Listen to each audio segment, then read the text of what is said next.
수백억대의 자산을 가진 젊은 기업 대표 진우는 임신한 자신의 가사 도우미를 무작정 따라가다 서울 외곽에 버려진 재개발 구역에 다다랐다.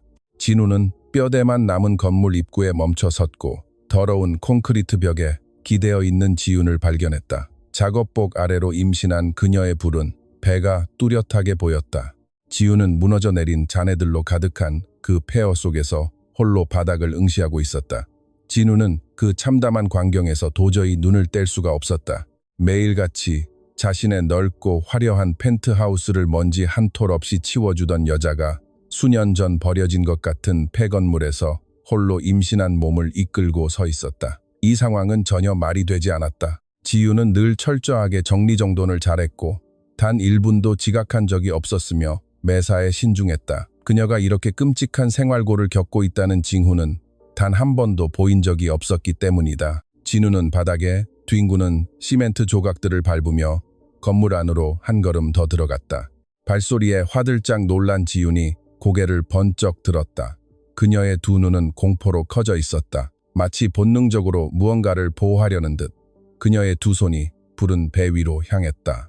진우는 그녀가 자신을 두려워하고 있다는 것을 깨달았다. 자신이 이런 폐허에 살고 있다는 사실을 들킬까봐, 누군가 자신의 비참한 현실을 알게 될까봐 두려워하고 있었던 것이다. 그 순간 진우의 가슴 깊은 곳이 무겁게 옥죄어왔다. 자신의 직원이, 그것도 임산부가 자신이 전혀 모르는 사이에 이토록 끔찍한 고통을 겪고 있으리라고는 상상조차 하지 못했기 때문이다. 대표님, 지윤은 떨리는 목소리로 말하며 차가운 벽에 기대어 어떻게든 몸을 곧게 세우려 했지만 이미 지칠 대로 지친 몸은 뜻대로 움직여주지 않았다. 여기까지 오실 줄은 정말 몰랐습니다. 진우는 그녀가 몹시 수치스러워하고 있다는 것을, 쥐구멍에라도 숨고 싶어 한다는 것을 느낄 수 있었다. 이 비참한 모습을 들키는 이 차라리 세상에서 사라지고 싶어 하는 것 같았다. 진우는 무슨 말을 해야 할지 알 수 없었다. 살면서 단 한 번도 이런 상황에 마주해 본 적이 없었기 때문이다. 그는 천천히 주위를 둘러보았다. 구석에는 얇고 낡은 매트리스 하나와 낡은 담요가 놓여 있었고 그 옆으로는 가지런히 옷이 개켜진 비닐봉지 2개가 전부였다. 반쯤 남은 생수병 하나와 다 먹고 난 빈 과자, 봉지 몇 개가 벽 근처에 널브러져 있을 뿐 누군가 이곳에서 사람답게 살고 있다는 흔적은 그 어디에도 없었다. 진우는 분노가 치밀어 올랐다. 그녀를 향한 분노가 아니라 이 부조리한 상황과 현실에 대한 분노였다. 그토록 성실하게 일하는 사람의 삶이 어떻게 이렇게까지 무너질 수 있단 말인가. 깨진 창문 틈으로 늦은 오후에 햇살이 스며들어 공기 중에 떠다니는 먼지를 비추고 있었다. 진우는 그제야 이곳의 공기가 뼛속까지 스며드는 습하고 시린 냉기로 가득 차 있다는 것을 깨달았다. 이토록 춥고 위험한 곳에서 홀로 임신한 몸으로 매일 밤을 어떻게 견뎌냈는지 진우는 도무지 상상조차 할 수 없었다. 도대체 무슨 일이 있었던 겁니까, 지윤 씨? 진우가 물었다. 그의 목소리는 스스로 예상했던 것보다 훨씬 더 단호하고 굳어 있었다. 어쩌다 이런 곳에 지내고 있는 거예요? 지윤은 아래 십술을 꽉 깨문 채 시선을 피했다. 명백히 대답을 피하고 싶어하는 눈치였지만 동시에 누군가가 마침내 자신의 고통을 알아봐 주었다는 사실에 안도하는 듯한 복잡한 표정이었다. 몇 초간의 무거운 침묵이 흐른 뒤 그녀는 천천히 숨을 내쉬며 입을 열었다. 쫓겨났어요, 대표님. 그녀는 여전히 바닥을 응시한 채 아주 작은 목소리로 말했다. 월세는 매달 꼬박꼬박 냈어요. 한 번도 밀린 적이 없었고요. 그런데 집주인이 갑자기 보증금을 터무니없이 올리면서 집을 비워달라고 하더라고요. 자기 딸이 결혼을 해서 그 집에 들어와 살아야 한다면서 당장 15일 안에 방을 빼라고 했어요. 진우는 미간을 찌푸렸다. 그것은 명백한 불법이었고 세상의 이치가 아니었다.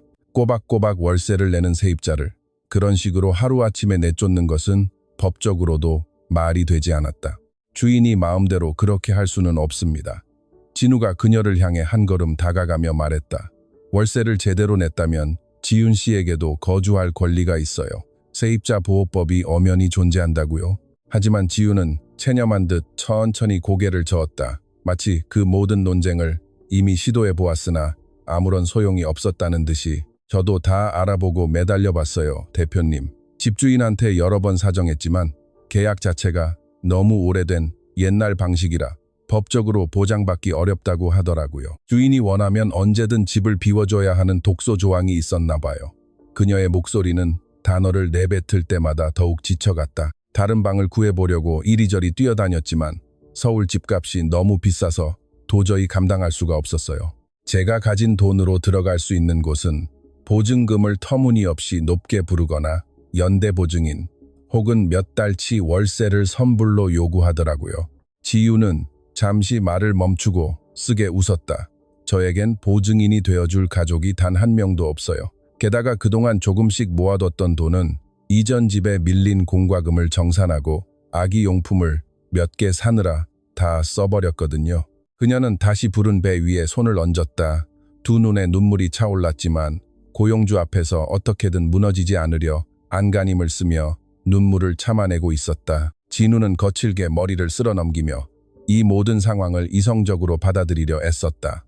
매달 꼬박꼬박 월급을 받으며 자신의 집을 누구보다 책임감 있게 돌보던 직원이 임신한 몸으로 아무런 보호장치 없이 버려진 폐건물에서 홀로 추위에 떨고 있다니 그는 문득 지난날 자신이 온도 조절이 조금 안 된다거나 하는 아주 사소한 일들로 불평했던 순간들을 떠올렸다. 진짜 문제가 무엇인지 알지도 못한 채 배부른 투정을 부렸던 자신이 한없이 부끄러워졌다.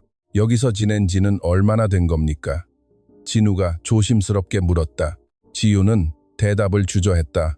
마치 그 사실조차 수치스럽다는 듯이 열흘이요. 그녀가 거의 속삭이듯 대답했다. 퇴근하고 방을 알아보러 돌아다니다가 우연히 이곳을 발견했어요. 비어 있었고 안쪽에 바람을 피할 수 있는 구석이 있길래 제 짐들을 가져왔어요. 그때부터 계속 여기서 지냈습니다. 열흘.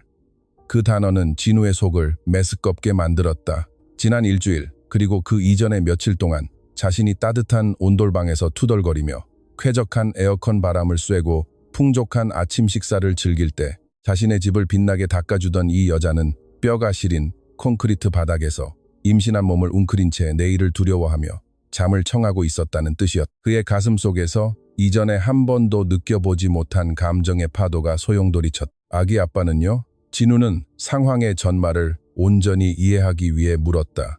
그 남자는 지훈 씨를 전혀 도와주지 않는 겁니까? 지훈의 입가에 씁쓸한 미소가 번졌다. 질문이 상처를 더 깊게 파고들 때 나오는 그런 체념 섞인 미소였다. 임신 사실을 알자마자 도망쳤어요, 대표님. 그녀의 목소리는 이제 아무런 감정도 남아있지 않은 듯 건조했다. 이미 오래전에 현실을 받아들인 사람의 목소리였다. 자신은 아직 준비가 안 됐다면서 이 책임을 떠안기 싫다며 그대로 잠적해버렸어요. 제 번호도 차단하고 다른 도시로 떠나버렸죠. 제가 찾으려고 해도 찾을 수 없어요. 이젠 찾고 싶지도 않고요. 진우는 잠시 눈을 감고 깊은 숨을 내쉬었다. 당장이라도 터져나올 것 같은 분노를 억누르기 위해서였다. 어떻게 인간의 탈을 쓰고 그럴 수 있단 말인가. 임신한 여자를 아무런 지원도 대책도 없이 버려두고 자신의 책임이 아니라는 듯 흔적조차 없이 사라져버릴 수 있다는 사실에 구역질이 났다. 가족은 없습니까? 진우는 이미 답을 예상하면서도 묻지 않을 수 없었다. 지우는 조용히 고개를 저었다. 어머니는 제가 17살 때 돌아가셨어요. 아버지는 얼굴조차 본 적이 없고 형제도 없어요. 그녀가 덤덤히 설명했다. 저는 늘 혼자 힘으로 살아왔어요. 쉬지 않고 일했고 제 힘으로 청구서들을 감당했고 남에게 손을 벌린 적도 없었죠. 하지만 지금은 그녀의 목소리가 처음으로 걷잡을 수 없이 떨리기 시작했다. 강한 척하던 방어벽이 무너져 내리는 순간이었다. 지금은 정말 어떻게 해야 할지 모르겠어요. 2달 뒤면 아기가 태어나는데 제 아이를 이런 폐허에서 낳을 수는 없잖아요. 제 아이가 여기서 추위에 떨고 배고파하며 병드는 걸 지켜볼 수는 없어요. 결국 참고 참았던 눈물이 뺨을 타고 소리 없이 흘러내렸. 그녀는 고용주 앞에서 나약한 모습을 보이지 않으려 필사적으로 애썼지만 육체는 너무나 지쳐 있었고 정신은 이미 한계에 다다른 상태였다. 더 이상 억누를 힘이 남아있지 않았다. 진우는 그녀에게 몇 걸음 더 다가갔다. 그리고 처음으로 그녀를 단순히 자신의 집을 청소하는 가사도우미가 아닌 절망적인 상황 속에서 생존을 위해 발버둥치는 한 명의 존엄한 인간이자 어머니로 바라보았다. 오랫동안 잊고 지냈던 감정이 마음속에서 끌어올랐다. 누군가를 진심으로 돕고 싶다는 강렬한 열망, 자신이 가진 자원을 이용해 누군가의 삶을 실질적으로 변화시키고 싶다는 확고한 의지였다. 더 이상 여기에 있으면 안 됩니다. 진우가 흔들림 없는 단호한 목소리로 말했다. 지우는 그가 무슨 말을 하는지 이해하지 못한 채 혼란스러운 눈으로 그를 올려다보았다. 대표님, 그녀가 입을 때려 하자 진우가 손을 들어 말을 막았다. 당장 여기서 나가야 합니다. 지윤 씨, 지금 당장 저와 함께 가시죠. 짐을 챙겨서 내 집으로 갑시다. 이 상황을 완벽하게 해결할 수 있을 때까지 당분간 우리 집에서 지내세요. 진우의 말에 지우는 눈을 동그랗게 뜨며 황급히 고개를 내저었다. 아니요, 대표님. 그럴 순 없어요. 제가 어떻게 대표님께 그런 짐을 지웁니까? 지금도 충분히 주제넘게 폐를 끼치고 있는데요. 그녀가 다급하게 거절했지만 진우의 표정은 한치의 흔들림도 없었다. 지윤 씨는 짐이 아닙니다. 지난 2년 동안 나를 위해 일해줬잖아요. 당신은 항상 책임감 있게 모든 걸 완벽하게 처리해줬어요. 당신은 지금 너무나 부당한 상황에 처해 있을 뿐입니다. 그가 단호하게 대답했다. 내 집에는 남는 방이 얼마든지 있습니다. 나는 당신을 도울 충분한 여유와 능력이 있고 당신을 이런 곳에 홀로 남겨두고 가지 않을 겁니다. 당신이 이런 쓰레기장 같은 곳에서 아이를 낳게 내버려 두지 않을 거고 단 하룻밤도 이 지독한 추위 속에서 떨게 놔두지 않을 겁니다. 지우는 이제 소리내어 흐느끼기 시작했다. 그것은 슬픔의 눈물이 아니었다. 태어나 처음으로 느껴보는 안도감과 벅찬 감사함의 눈물이었다. 세상에 완전히 홀로 남겨졌다고 생각했던 수주일의 시간 끝에 세상에는 아직 따뜻한 온기가 존재하며 상황이 나아질 수도 있다는 희망을 처음으로 보았기 때문이다. 진우는 주저없이 그녀의 낡은 옷가지가 담긴 비닐봉지를 어깨에 둘러매고 그녀에게 어떤 감정적 가치가 있을지도 모를 낡은 담요까지 챙겨들었다. 그리고 바닥에 주저앉아 있는 그녀가 일어설 수 있도록 굳건한 손을 내밀었다. 지우는 그의 단단하고 안정적인 손을 잡고 천천히 몸을 일으켰다. 몸은 여전히 천근만근 무거웠지만 마음만은 처음으로 깃털처럼 가벼워진 느낌이었다. 두 사람은 함께 버려진 폐건물을 나섰다. 지윤의 삶에서 가장 차갑고 생기 없었던 지난 몇 달간 그녀를 짓눌렀던 모든 절망과 실패를 상징하던 그 공간을 영원히 뒤로 한 채 차로 걸어가는 동안 진우는 아무 말 없이 뒷좌석 문을 열어 그녀가 편안하게 탈 수 있도록 배려했. 짐을 트렁크에 싣고 운전석에 올라탄 그는 즉시 히터를 틀어 온도를 가장 따뜻하게 맞췄다. 뼛속까지 스며든 냉기를 녹이려면 시간이 필요하다는 것을 알고 있었기 때문이다. 지우는 창밖을 바라보며 이 모든 것이 그저 한여름 밤의 꿈일까봐, 잠에서 깨면 다시 그 차가운 콘크리트 바닥일까봐 두려워하며 조용히 숨을 죽였다.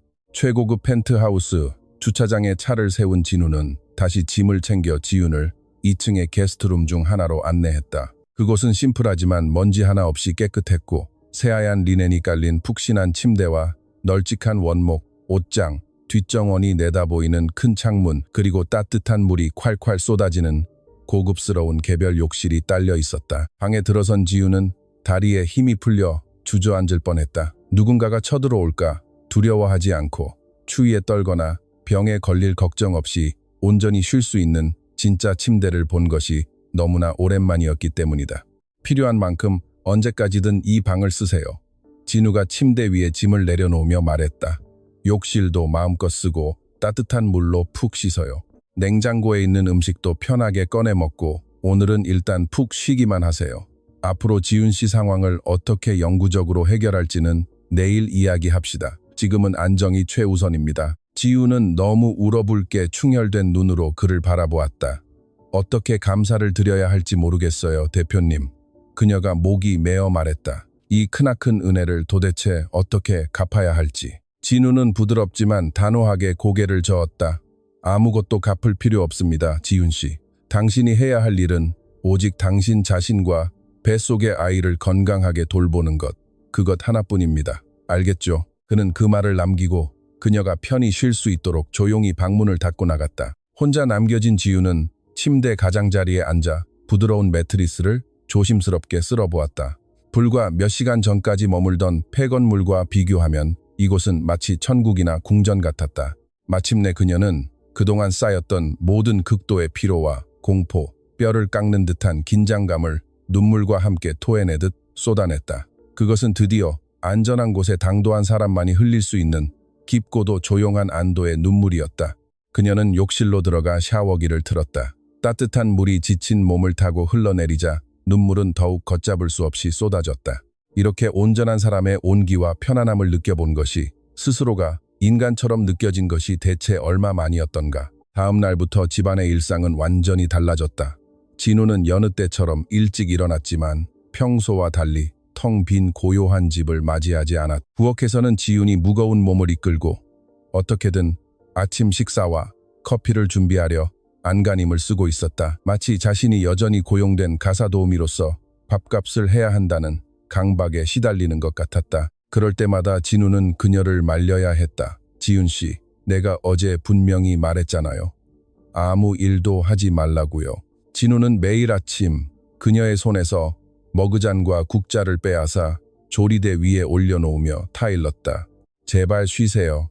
당신은 임산부입니다. 그동안 너무 끔찍한 고생을 했고 지금은 무조건 안정을 취해야 할 때라고요.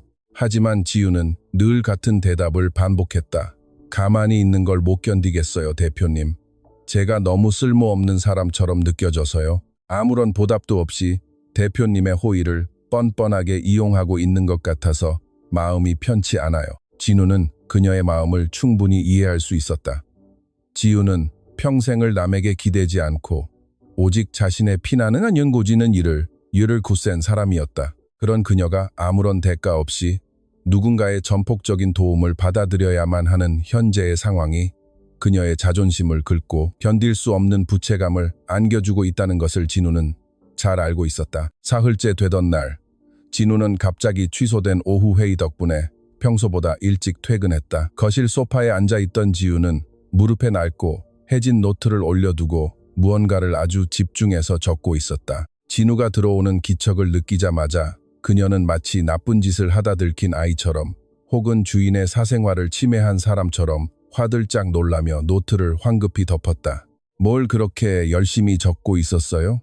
진우가 코트를 벗어 안락 의자에 걸치며 가볍게 물었다.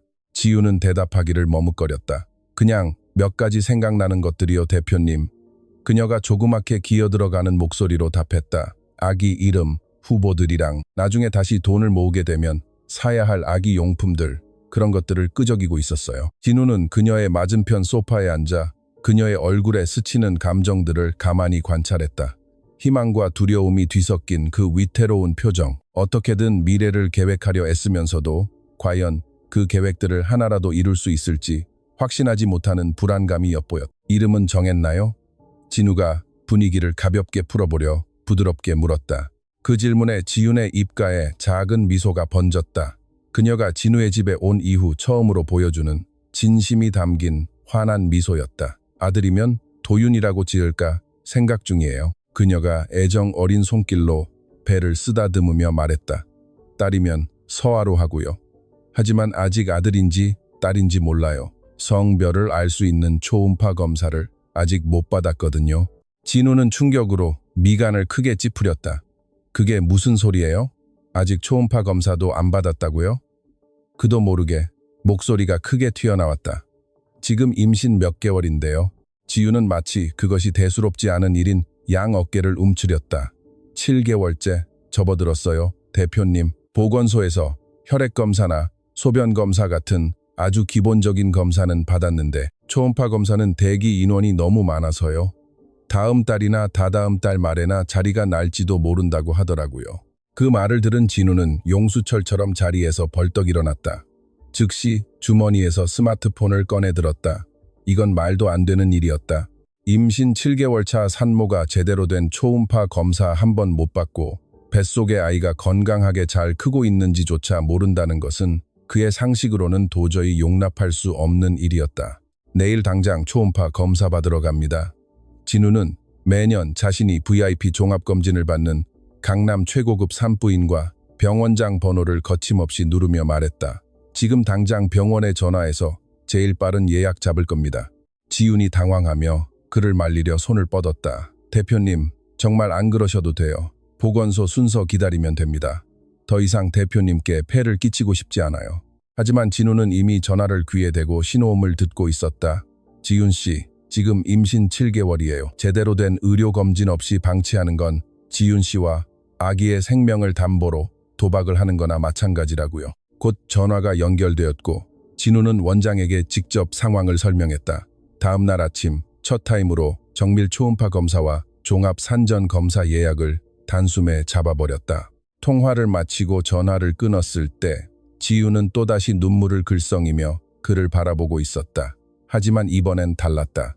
누군가의 진심 어린 보살핌과 걱정을 받아본 적 없는 이가 느끼는 낯설고도 벅찬 감동의 눈물이었다.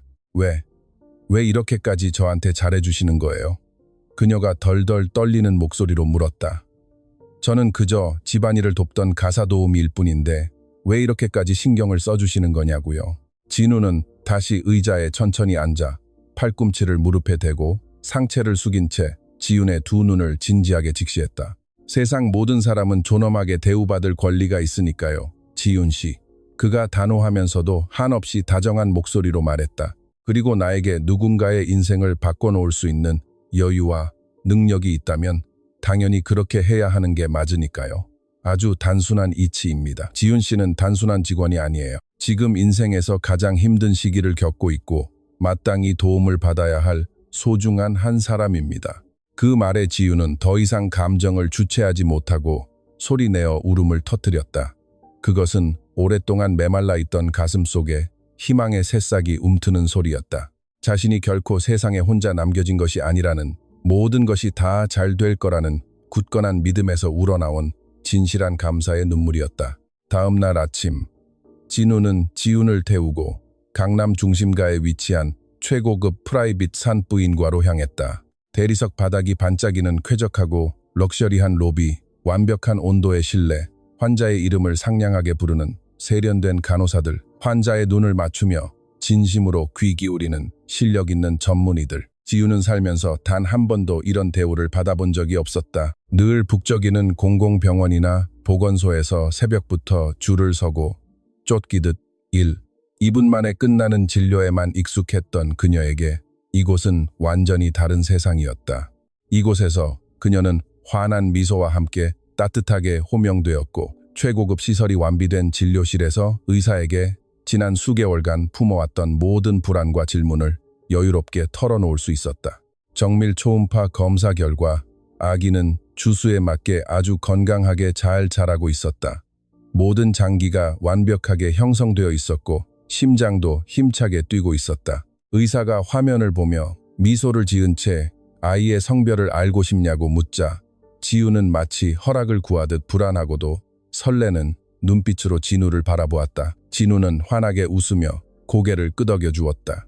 아들입니다. 의사가 흐릿하지만 생명력이 넘치는 초음파 화면의 한 곳을 가리키며 말했다. 심장 박동이나 움직임을 보니 아주 튼튼한 장군감이네요. 완벽하게 건강합니다. 지우는 두 손으로 입을 틀어막았다. 모니터 속에서 꼬물거리는 작은 생명체, 힘차게 뛰는 작은 심장, 자신의 뱃속에서 자라나고 있는 아들의 윤곽을 두 눈으로 직접 확인하는 순간 그녀는 말로 형용할 수 없는 거대한 감정의 해일에 휩싸였다. 사랑, 경이로움, 안도감, 그리고 엄마로서의 무거운 책임감이 완벽하게 뒤섞인 벅찬 감정이었다. 병원에서 나온 후 진우는 돌아가는 길에 강남의 대형 백화점에 차를 세웠다. 가는 길이니까 아기한테 뭐가 필요할지 미리 구경이나 좀 합시다. 진우가 가볍게 말했다. 지윤이 안내받은 곳은 백화점의 프리미엄 유아동 전문 코너였다. 부드러운 파스텔 톤의 색감들, 깔끔하게 정돈된 아기자기한 옷들, 최고급 원목으로 만들어진 아기 침대, 최신형 유모차, 젖병, 프리미엄 기저귀와 앙증맞은 장난감들. 아기가 태어나 처음 접하게 될 완벽한 세상이 그곳에 펼쳐져 있었다. 지유는 입구에 선 채 어디서부터 무엇을 봐야 할지 몰라 완전히 압도당해버렸다. 자신이 감히 발을 들여서는 안 될 꿈의 공간처럼 느껴졌다. 필요한 건 뭐든 다 골라요. 진우가 커다란 쇼핑카트를 직접 끌고 오며 말했다.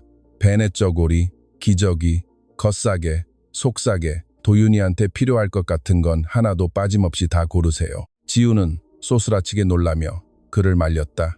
대표님, 정말 이러시면 안 돼요. 지금까지 해주신 것만으로도 평생 갚지 못할 은혜인데 제게 돈을 더 쓰시게 할 수는 없습니다. 그녀의 목소리가 당혹감으로 파르르 떨렸다. 하지만 진우는 단호한 표정으로 카트의 손잡이를 그녀의 손에 쥐어주었다.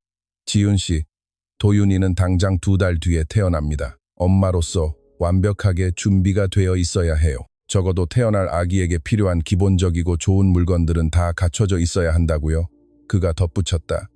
그러니까 더 이상 고집 피우지 말고 물건들 고르세요. 안 된다는 대답은 절대 안 받습니다. 아주 오랜만에, 어쩌면 그녀의 인생에서 처음으로 지우는 누군가 자신을 조건 없이 돌보도록 허락했다. 아무런 대가를 바라지 않는 순수한 선의를 온전히 받아들인 것이다. 그녀는 폐건물의 낡은 노트에 빼곡히 적어두었던 언젠가 돈이 생기면 중고 마켓에서라도 꼭 구해보리라 다짐했던 그 꿈의 물건들을 하나씩 카트에 담기 시작했다. 새하얗고 푸른 부드러운 순면 베넷 저고리, 아기의 피부를 보호해줄 포근한 블랭킷, 사이즈별로 쟁여둔 최고급 기저귀, 저자극성 아기 로션과 바디워시, 부드러운 목욕 수건들. 계산대 앞에 섰을 때 화면에 찍힌 금액은 지윤이 가사 도우미 월급을 한 푼도 쓰지 않고 꼬박 1년을 모아야만 만져볼 수 있는 엄청난 액수였다. 하지만 진우는 한치의 망설임도 없이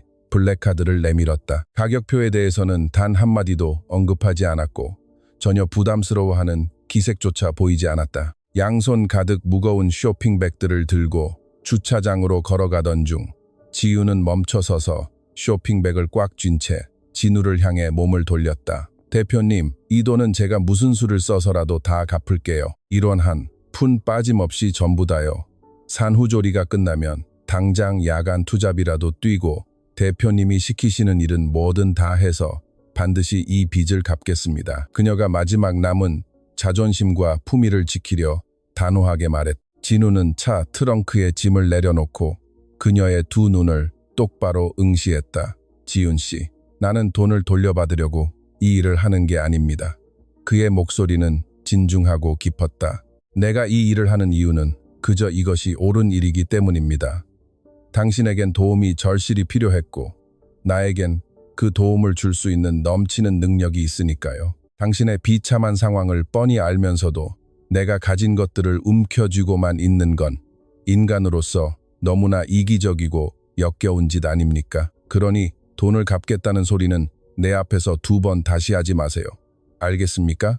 지우는 차오르는 눈물을 삼키며 조용히 고개를 끄덕였다. 진우의 그 숭고한 행동이 자신과 배속 아이의 인생을 송두리째 구원해주고 있다는 사실을 그녀는 어떤 멋진 말로도 다 표현할 수 없을 것 같았다. 시간은 평화롭게 흘렀다. 지우는 안전하고 따뜻한 진우의 집에서 빠르게 건강을 회복했다. 창백했던 뺨에는 맑은 혈색이 돌았고 불안에 떨던 눈빛은 생기를 되찾았다. 진우가 결제해준 프라이빗 병원의 프리미엄 산전 관리 패키지 덕분에 그녀는 완벽한 케어를 받으며 다가올 도윤이의 탄생을 설레는 마음으로 준비할 수 있었다. 그리고 진우 역시 자신에게 놀라운 변화가 일어나고 있음을 깨닫고 있었다. 지윤의 존재는 그가 세상을 바라보는 방식을 완전히 바꿔놓았다. 이전의 진우는 영혼 없는 기계처럼 자동응답기 같은 삶을 살았다. 아침에 눈을 뜨면 회사로 향하고 끝없는 회의실에 앉아 사실상 인생에서 그리 중요하지도 않은 숫자와 문제들을 해결하느라 하루를 허비했다. 녹초가 되어 으리으리한 빈집으로 돌아오면 홀로 최고급 식사를 하고 의미 없이 넷플릭스를 틀어놓은 채 잠이 들었다. 다음 날도 그 다음 날도 무의미한 쳇바퀴의 연속이었다. 진짜 살아있다는 감각을 느껴본 지가 언제인지 기억조차 나지 않았다. 하지만 지윤이 살아온 치열한 투쟁의 역사와 강인한 생명력을 곁에서 지켜보며 진우는 자신이 얼마나 비정상적인 특권 속에 살고 있었는지, 그리고 자신이 가진 힘으로 누군가의 세상을 얼마나 눈부시게 변화시킬 수 있는지를 뼈저리게 깨달았다. 어느 저녁 둘은 부엌 식탁에 마주 앉아 식사를 하고 있었다. 진우는 넓은 식탁에서 혼자 밥 먹는 것을 지독히 싫어하게 되었고 지윤 역시 방에 틀어박혀 혼자 식사하는 것을 원치 않았기에 어느새 함께 저녁을 먹는 것은 자연스러운 일상이 되어 있었다. 아시나요, 대표님? 전 평생 삶이라는 게 그저 생존하는 건 줄로만 알았어요. 끔찍한 불행이 덮치지 않기를 기도하며 오늘 하루를, 이번 달을, 올해를 간신히 버텨내는 것. 그게 제 삶의 전부였거든요. 지윤이 포크로 접시 위에 음식을 매만지며 담담히 말했다. 하지만 요즘은 삶이 그 이상일 수도 있다는 걸 깨달아가고 있어요. 세상에는 좋은 순간들이 존재하고 진심으로 나를 걱정해주는 따뜻한 사람이 있으며 내일은 오늘보다 더 나아질 거라는 희망을 품어도 된다는 걸요. 제 미래가 다를 수도 있다는 걸 처음으로 믿게 되었어요. 진우는 그녀의 얼굴을 가만히 바라보았다. 벼랑 끝에 서 있던 예전과 달리 한결 편안하고 여유로워진 표정, 훨씬 부르고 둥그러진 배, 남들 몰래 아이에게 끊임없이 다정한 말을 건네는 그녀의 따뜻한 손길, 그 모든 것을 보며 진우는 확신했다. 자신이 태어나서 한 일 중 가장 잘한 일이 바로 지윤을 구한 일이며 자신의 그 어떤 비즈니스, 성공이나 막대한 부의 축적도 한 사람의 생명을 구한 이 벅찬 환희에는 비할 바가 못 된다는 것을. 삶은 언제나 단순한 생존 그 이상이어야만 합니다. 지윤 씨. 진우가 포크를 내려놓고 진심을 다해 말했다. 지윤 씨는 인생이 줄 수 있는 모든 가장 아름다운 순간들을 누릴 자격이 충분해요. 당신은 행복해져야만 합니다. 더 나은 미래를 맞이할 권리가 있고요. 나는 지윤 씨와 도윤이가 그 권리를 온전히 누릴 수 있도록 내가 할 수 있는 모든 것을 다 할 겁니다. 지윤은 눈물이 그렁그렁한 눈으로 진우를 바라보았다. 그 말이 단순한 위로나 빈말이 아니라 진심 어린 굳건한 약속이라는 것을 알 수 있었다. 수년 동안 차갑게 얼어붙어 있던 가슴 한구석에서 누군가 자신과 아이의 미래를 온 마음을 다해 지켜주고 있다는 든든한 안도감이 피어올랐다. 너무나 귀하고 희귀한 감정이라 꿈을 꾸고 있는 것만 같았다. 날이 갈수록 지윤의 배는 남산만하게 불러왔다. 도윤이는 엄마의 뱃속에서 힘차게 발길질을 하고 몸을 뒤척이며 자신의 존재감을 매 순간 뽐냈다. 태동이 거세질 때마다 지윤은 진우를 불러 그녀의 배에 손을 얹게 했다. 처음에는 진우도 임산부의 배에 손을 대는 것이 조심스럽고 멋쩍어 쭈뼛거렸지만 손끝으로 전해지는 생명의 강력한 두근거림을 느끼고는 이내 그 경이로움에 푹 빠져들었다. 새 생명을 맞이할 준비를 함께하면서 진우의 내면 깊은 곳에서 그동안 결핍되어 있던 퍼즐의 한 조각이 비로소 자리를 찾아가고 있었다. 어느 날 오후 지윤은 아이의 방에서 도윤이의 작은 베네 쪼고리들을 크기별로 예쁘게 개어 정리하고 있었다. 그때 진우가 평소와 달리 아주 심각하고 진지한 표정으로 방문을 두드렸다. 심장이 철렁 내려앉게 만드는 무언가 중대한 결정을 내린 듯한 얼굴이었다. 지윤 씨, 아주 중요하게 의논할 일이 있습니다. 진우가 침대 가장자리에 앉으며 말했다. 지윤은 하던 일을 멈추고 쥐고 있던 아기 옷을 내려놓았다. 심장 박동이 빨라졌다. 그녀의 삶에서 누군가 이런 표정으로 중요한 얘기가 있다고 할 때는 단 한 번도 좋은 소식이었던 적이 없었기 때문이다. 진우가 마침내 마음을 바꾼 것은 아닐까? 도움의 한계에 도달해 이제 그만 나가달라고 하는 것은 아닐까? 무슨 일이신가요, 대표님? 혹시 제가 뭐 실수라도 했나요? 지윤이 자신도 모르게 파르르 떨리는 목소리로 물었다. 진우는 곧바로 미소를 지으며 고개를 가로저었다. 아니요, 그런 게 아닙니다. 오히려 그 반대죠. 그가 안심시키듯 말했다. 아기가 태어난 후에 지윤 씨가 어떻게 지내야 할지 오랫동안 고민해 왔습니다. 어디서 살아야 할지, 갓난아기를 키우면서 어떻게 경제 생활을 이어나가야 할지에 대해서 말입니다. 그래서 지윤 씨에게 한 가지 제안을 하고 싶습니다. 부디 거절하지 않고 받아주었으면 좋겠네요. 지윤은 침대 옆 의자에 앉아 숨을 죽인 채 그의 입술에 온 신경을 집중했다. 상황이 진정되고 나면 지윤 씨와 아기가 온전히 정착할 집이 필요할 겁니다. 당신과 도윤이의 생계를 유지할 일자리도 필요하겠죠. 지윤 씨에게도 이루고 싶은 꿈과 목표가 있을 테고요. 진우는 단어 하나하나를 신중하게 고르며 말을 이었다. 그래서 나는 지윤 씨가 안전하고 평화롭게 도윤이를 키울 수 있는 온전한 지윤 씨만의 집을 마련해주고 싶습니다. 또다시 길거리로 쫓겨날까봐 두려워하지 않아도 되는 그런 안전한 울타리 말입니다. 지윤의 눈이 놀라움으로 커졌고 입이 작게 벌어졌다. 대표님, 절대 안 됩니다. 지금까지 베풀어 주신 은혜만으로도 차고 넘쳐요. 저를 위해 더 이상 큰 돈을 쓰게 할 순 없습니다. 전 더 이상 대표님께 무거운 짐이 되고 싶지 않아요. 그녀가 다급하게 쏟아냈지만 진우는 손을 들어 그녀를 진정시켰다. 거절하기 전에 내 말 끝까지 들어요. 그가 부드럽게 타일렀다. 지우는 입을 다물고 다음 말을 기다렸다. 공짜로 집을 사주겠다는 뜻이 아닙니다. 나는 지윤 씨의 강한 자존심을 알고 있고 당신이 스스로의 힘으로 당당하게 성취해내는 삶을 원한다는 걸 압니다. 나는 당신의 그런 점을 깊이 존경합니다. 그 말에 지윤은 조금 안도하며 숨을 돌렸다. 내 제안은 이렇습니다. 나에게 강남 인근의 쾌적한 주택가에 비어있는 신축 빌라가 하나 있어요. 치안도 좋고 근처에 학교, 마트, 병원, 약국 등 아기를 키우는 데 필요한 모든 인프라가 완벽하게 갖춰진 곳이죠. 방 2개에 거실, 주방, 깨끗한 욕실이 딸려 있어서 두 사람이 살기에 아주 넉넉하고 편안할 겁니다. 마침 이번 달 말에 기존 세입자가 지방으로 발령이 나서 방이 비워집니다. 진우는 지윤의 반응을 살피며 잠시 말을 멈췄다. 그곳에서 지윤 씨가 지냈으면 좋겠습니다. 월세는 아주 상징적인 금액, 그러니까 지윤 씨가 다시 일을 시작해서 무리 없이 감당할 수 있는 아주 적은 금액만 낼 수 있도록 계약서를 쓸 겁니다. 그러다 나중에 도윤이가 어린이집에 가고 지윤 씨가 경제적으로 완전히 자리를 잡아서 월급이 오르게 되면 그때 가서 시세에 맞게 월세를 올리도록 하죠. 어때요? 합리적인 제안 아닙니까? 지윤은 몇 초간 할 말을 잃은 채 멍하니 굳어 있었다. 이 동화 같은 제안이 과연 현실이 맞는지 의심스러웠다. 누군가가 자신을 위해 이렇게까지 치밀하고 섬세하게 미래를 계획해준다는 사실이 믿어지지 않았다. 하지만 대표님, 제가 정상적인 시세의 월세를 감당할 수 있을 때까지 얼마나 오랜 시간이 걸릴지 몰라요. 몇 년, 아니 십수년이 걸릴지도 모르는 일입니다. 지윤이 약속을 지키지 못할지도 모른다는 깊은 두려움이 섞인 목소리로 말했다. 진우는 마치 그게 무슨 대수냐는 듯 가볍게 어깨를 으쓱했다. 몇 년이 걸리든 그건 전혀 중요하지 않습니다. 가장 중요한 건 지윤 씨와 도윤이에게 언제든 돌아갈 수 있는 안전하고 따뜻한 집이 생기는 겁니다. 쫓겨날 공포 없이 아이를 건강하게 키우며 진짜 사람다운 삶을 설계할 수 있는 보금자리 말이에요.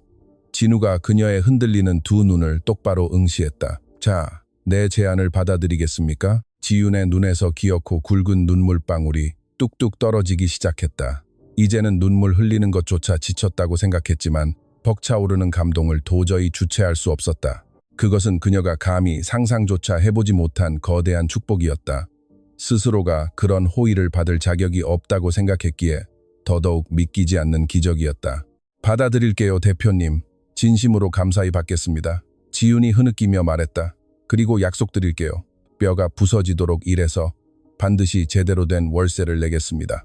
제 집처럼 쓸고 닦으며 세상에서 가장 깨끗하고 따뜻한 공간으로 만들게요. 정말 감사합니다. 진우는 세상에서 가장 환하고 진실된 미소를 지었다.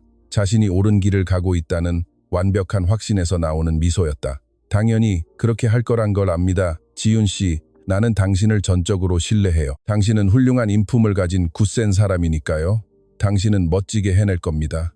진우는 그 말을 남기고 방을 나섰다. 지윤은 새로운 미래와 희망, 진정한 새 출발에 대한 설렘을 가슴에 품은 채 홀로 남아 조용히 눈물을 닦았다. 2주 후 토요일 아침, 맑고 따스한 햇살 아래 진우는 지윤을 데리고 새로 지낼 집을 보여주러 갔다. 현관문을 열고 들어선 지윤은 자연광이 눈부시게 쏟아지는 커다란 거실, 창문, 고급스러운 화이트톤의 아일랜드 식탁과 스테인리스 싱크대가 갖춰진 주방, 도윤이의 방으로 쓰기에 완벽한 크기의 두 번째 방, 그리고 물때 하나 없이 깨끗한 유리 샤워부스가 설치된 욕실을 둘러보며 또다시 벅찬 감동에 눈물을 쏟고 말았다. 완벽해요, 대표님. 제 상상보다 훨씬 더 훌륭해요. 제 평생 살아본 어떤 곳보다 아름답고 따뜻한 곳이에요. 지윤은 집안 곳곳을 어루만지고 창밖의 평화로운 풍경을 내다보며 중얼거렸다. 그녀의 머릿속에는 거실 바닥을 볼볼거리며 기어다니는 도윤이의 모습, 주방에서 콧노래를 부르며 이유식을 만드는 자신의 모습, 깨끗한 욕조에서 아기를 씻기고 까르르 웃는 소리가 울려 퍼지는 완벽하고 단란한 미래의 모습이 영화처럼 스쳐 지나갔다. 이달 말에 세입자가 나가고 청소가 끝나면 바로 들어오면 됩니다. 이곳에서 지윤 씨의 새로운 진짜 인생을 시작하는 겁니다. 진우가 주머니에서 은빛으로 반짝이는 새집 열쇠를 꺼내 그녀의 손에 쥐어주며 말했다. 그때까지는 내 집에서 푹 쉬면서 병원 진료도 마저 받고 출산 준비만 완벽하게 하면 됩니다. 지윤은 진우가 건넨 그 작은 열쇠를 마치 세상에서 가장 귀중한 보물인 양 두 손으로 꼭 쥐었다. 그 금속 조각은 단순한 열쇠가 아니라 그녀가 잃어버렸던 삶의 존엄, 안전한 미래, 그리고 자신을 진심으로 아끼는 이가 열어준 새로운 세계로 들어가는 마법의 문구와도 같았다. 출산 예정일을 불과 3주 앞둔 이사 당일, 배가 만삭으로 불러 숨쉬기조차 버거운 상태였음에도 불구하고 지윤은 기어코 짐 정리를 돕겠다고 나섰다. 진우가 제발 가만히 소파에 앉아 쉬라고 거듭 당부했지만 그녀는 도윤이의 옷을 서랍장에 차곡차곡 넣고 주방 집기를 자신이 원하는 대로 배치하며 행복한 땀을 흘렸다. 진우는 전문 포장이사 업체를 불러 자신이 미리 구입해둔 새 가구들을 완벽하게 세팅해 두었다. 지윤을 위한 푹신한 퀸사이즈 침대, 밝은 톤의 원목으로 만들어진 도윤이의 아기 침대, 거실에 놓인 안락한 3인용 패브릭 소파, 아담하고 세련된 사인용 식탁 세트, 수납 공간이 넉넉한 큰 옷장과 기저귀 교환대가 달린 아기 서랍장까지. 아기가 태어났을 때 지윤이 오직 육아에만 전념할 수 있도록 집안의 모든 살림살이는 최고급으로 부족함 없이 채워져 있었다. 모든 정리가 끝나고 주방에는 냄비와 식기류가 제자리를 찾았으며 아기방 서랍장에 기저귀와 베넷 저고리가 깔끔하게 수납된 것을 확인한 지윤은 거실 소파에 깊숙이 기대어 앉았다. 이 완벽하고 아름다운 자신만의 공간을 찬찬히 눈에 담으며 그녀는 가슴을 먹먹하게 조여오는 압도적인 감사함에 다시 한번 눈시울을 붉혔다. 이 은혜를 도대체 어떻게 다 갚아야 할지 모르겠어요, 대표님. 이 넘치는 호의와 다정함을 어떻게 다 보답해야 할까요? 지윤이 울먹이는 목소리로 묻자 당장 며칠간 먹을 신선한 식자재와 세제 등 생필품이 가득 담긴 커다란 장바구니를 들고 현관을 들어서던 진우가 빙긋 웃었다. 진우는 주방 바닥에 짐을 내려놓고 지윤의 맞은편 의자에 편안하게 앉았다. 은혜를 갚을 필요 없다고 수백 번 말했을 텐데요. 지윤 씨, 당신은 그저 도윤이를 사랑으로 잘 키우고 세상 모든 사람이 마땅히 누려야 할 존엄하고 행복한 삶을 마음껏 누리기만 하면 됩니다. 그는 잠시 창밖을 응시하다가 깊은 목소리로 덧붙였다. 게다가 지윤 씨를 도우면서 나 역시 내 삶의 껍질을 깨고 나올 수 있었어요. 그동안 내가 얼마나 공허하고 무가치한 삶을 살고 있었는지 뼈저리게 깨달았거든요. 물질적으로는 차고 넘쳤지만 정서적으로는 완벽한 파산 상태였죠. 나에게 넘쳐나는 돈과 자원으로 다른 사람의 삶을 구원할 수 있다는 생각은 단 한 번도 하지 못했으니까요. 그저 숫자를 늘리기 위해 미친 듯이 일만 하며 넓고 차가운 집에 홀로 갇혀 살았던 지난날의 내가 지윤 씨 덕분에 비로소 진짜 의미 있는 인간으로 다시 태어난 겁니다. 지윤은 그의 고백을 들으며 이 관계가 더 이상 일방적인 동정이나 적선이 아님을 깨달았다. 두 사람은 서로의 텅 빈 영혼을 채워주고 서로를 구원한 운명적인 구원자였다. 3주 뒤 목요일 이른 새벽, 지윤은 허리에서 시작해 아랫배를 날카롭게 찌르는 듯한 규칙적인 진통을 느끼며 잠에서 깼다. 산모 교실에서 질리도록 배웠던 그 감각이었다. 마침내 때가 온 것이다. 그녀는 진우가 얼마 전 선물해준 최신형 스마트폰을 집어들고 떨리는 손으로 그의 번호를 눌렀다. 새벽 6시, 그가 곤히 잠들어 있을 시간이었지만 망설일 여유가 없었다. 대표님, 아기가 나오려는 것 같아요. 진통이 시작됐어요. 지윤이 고통에 찬 목소리로 말했다. 전화기 너머로 잠이 덜 깬 진우의 목소리가 들리더니 이내 누군가 침대에서 튕겨나가는 소리, 무언가에 걸려 넘어질 뻔한 소리, 황급히 옷을 꿰입는 소리가 요란하게 들려왔다. 지금 당장 갈게요. 병원에 가져갈 출산 가방은 잘 챙겨뒀죠? 단숨에 잠에서 깬 그의 목소리엔 초조함과 다급함이 가득 배어 있었다. 미리 싸둔 출산 가방을 들고 기다리던 지우는 불과 15분 만에 기적 같은 속도로 차를 몰고 날아온 진우의 부축을 받으며 천천히 계단을 내려갔다. 진통의 주기는 점점 짧아졌고 강도는 숨이 멎을 만큼 맹렬해지고 있었다. 진우는 무리부리 많은 지훈을 뒷좌석에 조심스럽게 눕히고 산모의 배가 조이지 않도록 안전벨트를 세심하게 조절한 뒤 이미 모든 VVIP 수속을 맞춰놓은 강남의 대형 산부인과로 미친 듯이 차를 몰았다. 병원에 도착하자마자 지우는 즉시 최고급 1인 가족 분만실로 옮겨졌다. 실력 있는 베테랑 주치의가 이미 대기 중이었고 내진 결과 자궁구가 빠르게 열리며 순조롭게 분만이 진행되고 있다고 했다. 진우는 분만실에 함께 남아 진통이 올 때마다 그녀의 손을 부서질 듯 꽉 잡아주었다. 고통과 공포가 몰아치는 간격마다 땀에 젖은 그녀의 이마를 닦아주고 끊임없이 다정한 말을 건네며 그녀가 정신을 잃지 않도록 든든한 버팀목이 되어주었다. 시간은 고문처럼 느리게 흘렀다.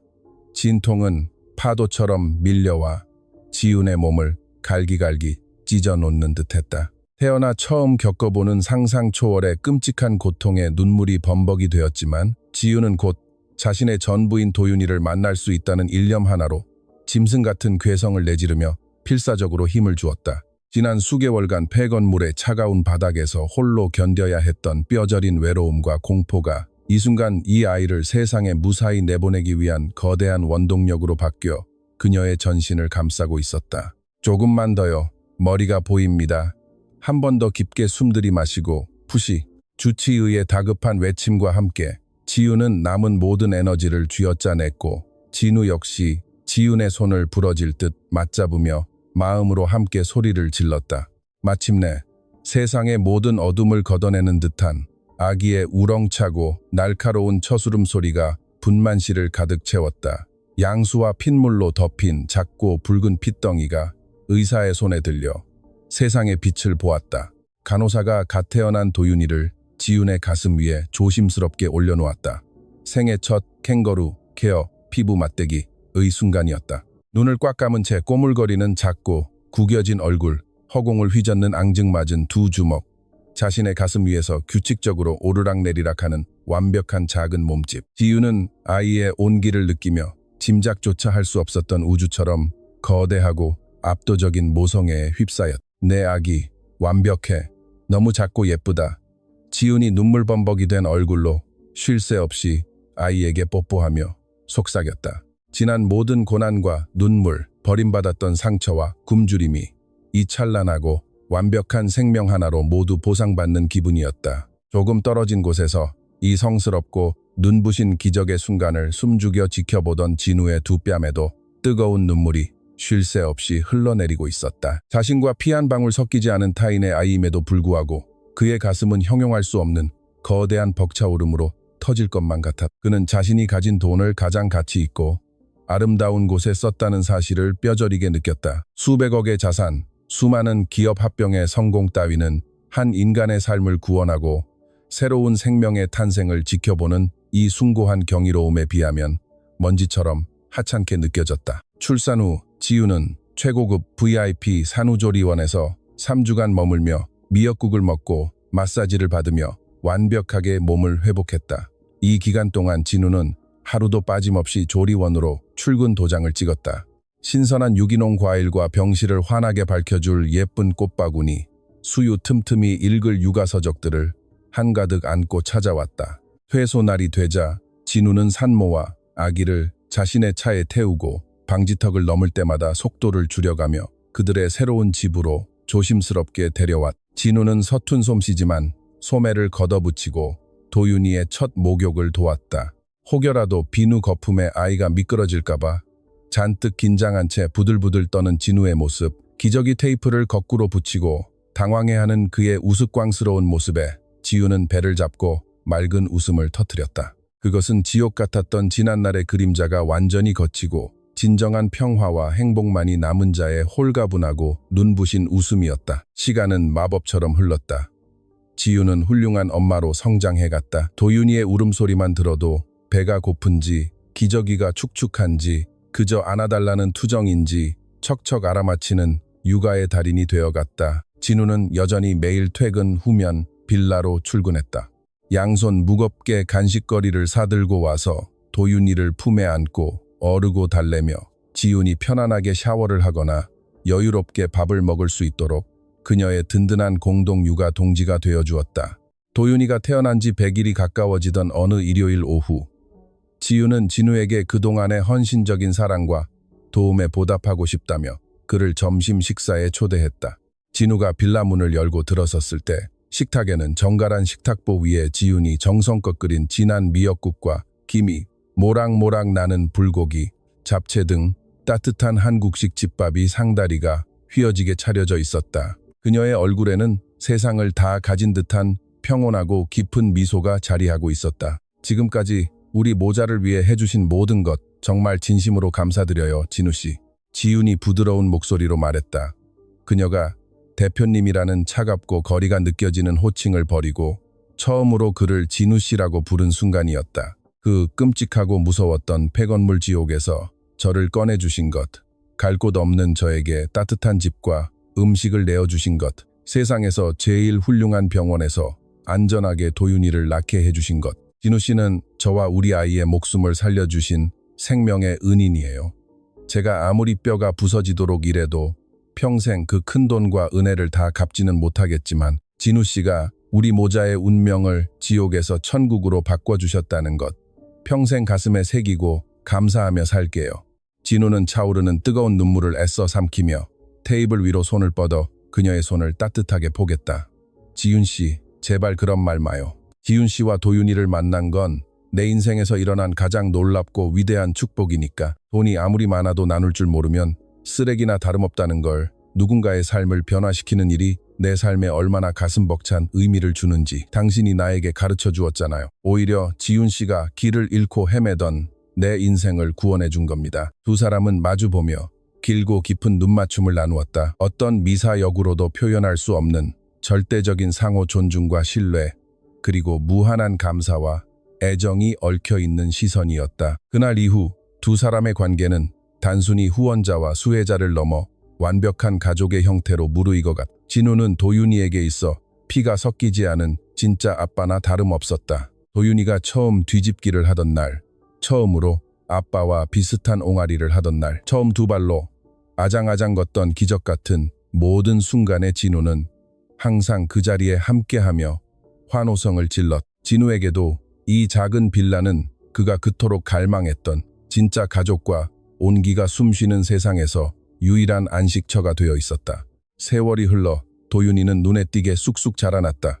아이가 3살이 되던 해, 지윤은 도윤이를 어린이집에 보내고 다시 사회로 나갔다. 그녀는 특유의 근면 성실함과 영특함으로 예전보다 훨씬 조건이 좋고 비전 있는 중견기업의 정규직 사무직으로 취업하는 데 성공했다. 악착같이 돈을 모으며 놀라운 성과를 내던 그녀는 입사 2년 만에 고속 승진을 하며 경제적으로 완벽한 독립을 이루어냈다. 어느 맑은 토요일 오후, 지윤은 한껏 상기된 얼굴로 진우의 펜트하우스를 찾아갔다. 극한의 절망을 딛고 스스로의 힘으로 당당히 일어선 자만이 가질 수 있는 자부심과 당당함이 그녀의 온몸에서 뿜어져 나오고 있었다. 진우 씨, 저 이번에 팀장으로 승진했어요. 급여도 꽤 많이 올랐고요. 지윤이 환한 미소를 지으며 선언했다. 그래서 다음 달부터는 빌라 월세를 지금 시세에 맞게 정상적으로 내려고 해요. 이제 진짜 제 힘으로 우리 가족을 온전히 책임질 수 있게 되었거든요. 진우는 마치 자신이 키운 딸이 대견한 성취를 이룬 것을 지켜보는 아버지처럼 벅찬 자부심을 느끼며 그녀를 꽉 안아주었다. 당연히 해낼 줄 알았어요, 지윤 씨. 당신이 얼마나 강인하고 멋진 사람인지 나는 처음부터 끝까지 한 번도 의심한 적이 없으니까 정말 장하고 대단합니다. 차가운 콘크리트 바닥에서 죽음을 기다리던 가여운 임산부는 이제 자신의 삶을 멋지게 개척하는 강인하고 당당한 훌륭한 워킹맘으로 완벽하게 부활해 있었다.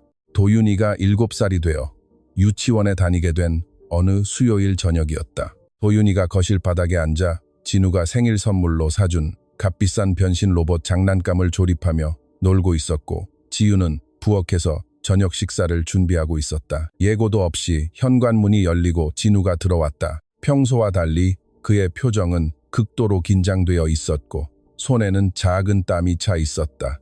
무언가 인생의 중대한 결단을 내리고 결전의 장소에 임하는 전사 같은 표정이었다. 진우 씨, 무슨 일 있어요? 안색이 왜 그래요? 지윤이 놀라 앞치마에 손을 닦으며 다가왔다. 진우는 거실 소파에 앉아 지윤을 마주보게 했다. 그의 눈빛은 그 어느 때보다 깊고 진지했다. 지윤 씨, 내가 수개월 동안 밤잠을 설치며 고민해왔던 이야기를 오늘 더 늦기 전에, 내 용기가 사라지기 전에 꼭 해야 할 것 같아서 왔어요. 그가 미세하게 떨리는 목소리로 입을 열었다. 지윤의 심장도 덩달아 쿵쾅거리기 시작했다. 그동안 당신과 도윤이가 아픔을 딛고 눈부시게 성장하며 일어서는 모습을 지켜보면서 나는 깨달았어요. 당신들이 이미 내 삶의 전부이자 유일한 내 진짜 가족이 되어버렸다는 사실을요. 도윤이는 이미 내 심장과도 같은 아들이고 당신은 내 인생에서 가장 중요한, 결코 없어서는 안 될 숨결 같은 사람이라는 걸. 진우의 목소리는 점점 확신에 차 단단해지고 있었다. 우리의 시작은 평범하지 않았죠. 나는 당신의 고용주였고 당신은 절망의 늪에서 허우적거리며 내 도움을 필요로 했으니까. 하지만 나는 아주 오래전부터 당신을 그런 불쌍한 사람으로 본 적이 단 한 번도 없습니다. 진우는 지윤의 손을 굳게 맞잡았다. 나는 당신을 그 누구보다 존경하고 흠모합니다. 끔찍한 시련 속에서도 꺾이지 않고 아이를 지켜낸 당신의 그 위대한 강인함을, 당신이라는 사람의 빛나는 영혼을 뼈저리게 사랑합니다. 지윤의 숨이 멎을 듯했다. 가슴이 미친 듯이 요동치고 머릿속이 새하얘졌다. 진우가 이토록 직설적이고 강렬하게 자신의 감정을 쏟아낼 줄은 상상조차 못했다. 내가 하고 싶은 말은 당신을 진심으로 깊이 사랑하고 있다는 겁니다. 지윤 씨. 진우의 진실한 고백이 적막한 거실을 울렸다. 단순히 어려울 때 도와준 후원자나 도윤이에게 가끔 장난감을 사주는 친한 삼촌이 아니라 당신과 평생을 함께 걸어갈 진정한 인생의 동반자로서, 도윤이의 완벽한 진짜 아빠로서 당신들 곁에 영원히 머물고 싶습니다. 내 사랑을 받아주겠습니까? 지윤은 흐르는 눈물을 주체할 수 없었다. 사실 그녀 역시 알고 있었다. 오래전부터 자신의 마음속에 진우를 향한 깊고도 뜨거운 사랑이 싹트고 있었다는 것을. 하지만 은인에 대한 감히 넘볼 수 없는 선을 긋기 위해 스스로 목구멍까지 차오른 사랑을 억눌러 왔을 뿐이었다. 그녀는 진우의 두 손을 더욱 꽉 맞잡았다. 저도 당신을 사랑해요, 진우 씨. 그녀가 목매인 목소리로 화답했다. 단 한 푼의 대가도 바라지 않고 저희 모자를 지옥에서 구원해준 당신의 고결한 영혼을, 핏줄도 아닌 우리 도윤이를 친자식보다 더 뜨겁게 사랑해주는 당신의 그 크고 따뜻한 가슴을 저 역시 아주 오래전부터 온 마음을 다해 사랑하고 있었어요. 기꺼이 당신과 남은 평생을 함께하고 싶어요. 그 말을 듣는 순간 진우의 얼굴에 세상에서 가장 행복하고 안도하는 미소가 번졌다.